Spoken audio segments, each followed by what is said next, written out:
ഒന്നുകിൽ അവരുടെ licence cancel ചെയ്ത് പോവുക, അല്ലെങ്കിൽ അത് സസ്പെൻഡ് ചെയ്ത് പോവുക, അല്ലെങ്കിൽ ലൈസൻസ് പുതുക്കാതിരിക്കുക, അല്ലെങ്കിൽ ലൈസൻസ് പുതുക്കി കൊടുക്കാതിരിക്കുക. അങ്ങനെയുണ്ട്.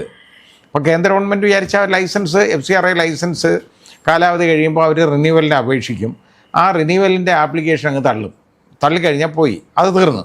അങ്ങനെ ആയിക്കഴിഞ്ഞാൽ ഇവർക്ക് ലൈസൻസ് ഒരിക്കലും ഇല്ലായിരുന്നതായിട്ട് നമ്മൾ കരുതണം.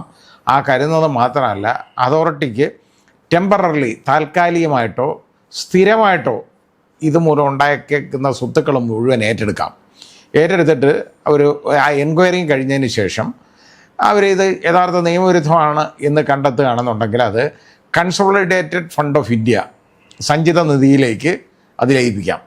ഈ ഒരു അമെൻമെൻറ്റാണ് ഇത്. യഥാർത്ഥത്തിൽ വളരെ ദോഷം ചെയ്യും അവർക്ക്, ഒരു സംശയവും വേണ്ട. ഇതിപ്പോൾ തൽക്കാലം ഒന്ന് മാറ്റിവെച്ചു. അതിപ്പോൾ രാജീവ് ചന്ദ്രശേഖരൊക്കെ ഇവിടെ വിളിച്ചു പറഞ്ഞ് ഇവിടെ വലിയ പ്രശ്നമാണ്, ഇലക്ഷനുമായിട്ട് ഒരു ബുദ്ധിമുട്ടുണ്ടായി, ഒരു ചിന്താക്കുഴപ്പമുണ്ടായി എന്ന് പറഞ്ഞ്. അവർക്കതൊന്നും പ്രശ്നമൊന്നുമല്ല, അവർ ഈ ഇലക്ഷനെ കണ്ടുകൊണ്ടൊന്നുമല്ല. എന്നായാലും ഇത് നടപ്പാക്കും.